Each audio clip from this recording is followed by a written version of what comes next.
ദൈവത്തിൻ്റെ അതിപരിശുദ്ധ നാമം വാഴ്ത്തപ്പെടുമാറാകട്ടെ.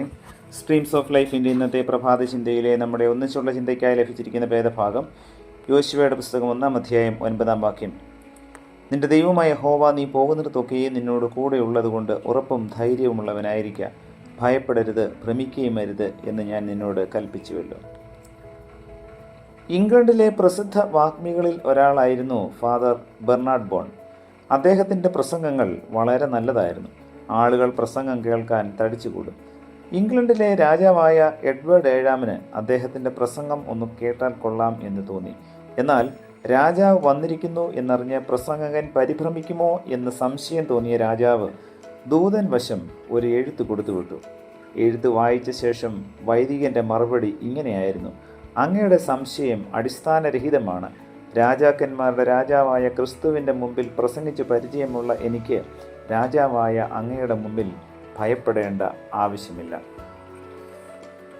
ധീരതയുള്ളവർക്ക് ജീവിതത്തിൽ വിജയങ്ങൾ നേടി വലിയ സ്ഥാനങ്ങളിൽ എത്തുവാൻ സാധിക്കും. ചെറുപ്പത്തിൽ കാണുന്നതായ ധീരതയാണ് വളർന്നാലും നമ്മിൽ കാണുക. പലപ്പോഴും നാം മറ്റുള്ളവരെ ഭയപ്പെടുന്നവരാണ്. എന്തിന് നാം മറ്റുള്ളവരെ ഭയപ്പെടണം?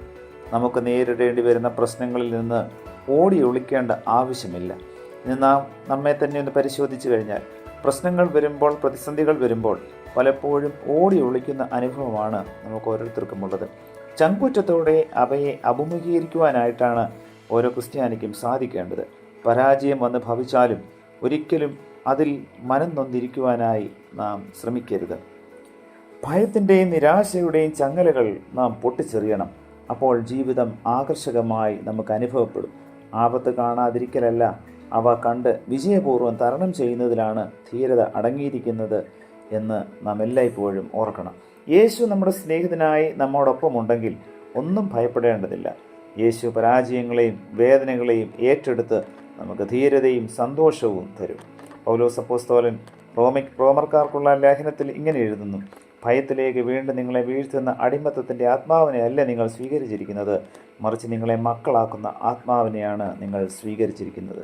അതുകൊണ്ട് പ്രിയമുള്ളവരെ, യോശുവയ്ക്ക് ഇസ്രായേൽ മക്കളെ നയിക്കുവാനായിട്ടുള്ള ധൈര്യം പകർന്നതായ കർത്താവ്, നാം പോകുന്നിടത്തൊക്കെയും യോശുവയോട് കർത്താവ് വാഗ്ദത്തം ചെയ്തതുപോലെ നമ്മുടെ എല്ലാ വഴികളിലും കർത്താവ് നമ്മുടെ കൂടെ ഉള്ളതുകൊണ്ട് എല്ലായ്പ്പോഴും നമുക്ക് ഉറപ്പും ധൈര്യമുള്ളവരായി നമ്മുടെ ജീവിതയാത്ര മുൻപോട്ട് കൊണ്ടുപോകാനായി നമുക്ക് സാധിക്കണം. ദൈവത്തിൻ്റെ പരിശുദ്ധാത്മാവ് നമ്മെ അതിന് സഹായിക്കുമാറാകട്ടെ. പ്രാർത്ഥിക്കാം. പ്രിയ കർത്താവെ, നൽകി തന്ന വചനത്തിനായി നന്ദിയോടെ സ്തോത്രം. പലപ്പോഴും അകാരണമായ ഭയം ഞങ്ങളെ കർത്താവെ വിശ്വാസത്തിൽ നിന്നും അകറ്റിക്കളയുന്നു. എന്നാൽ കർത്താവ് ഇന്നത്തെ വചനത്തിലൂടെ ഞങ്ങൾ യാതൊന്നിനെയും ഭയക്കേണ്ട കാര്യമില്ല. കർത്താവ് ഞങ്ങൾക്ക് അനുകൂലമായി ഞങ്ങളുടെ എല്ലാ വഴികളിലും ഞങ്ങളുടെ കൂടെ ഉണ്ടെന്ന് വാഗ്ദത്തം നൽകിയതിനായി നന്ദിയോടെ സ്തോത്രം.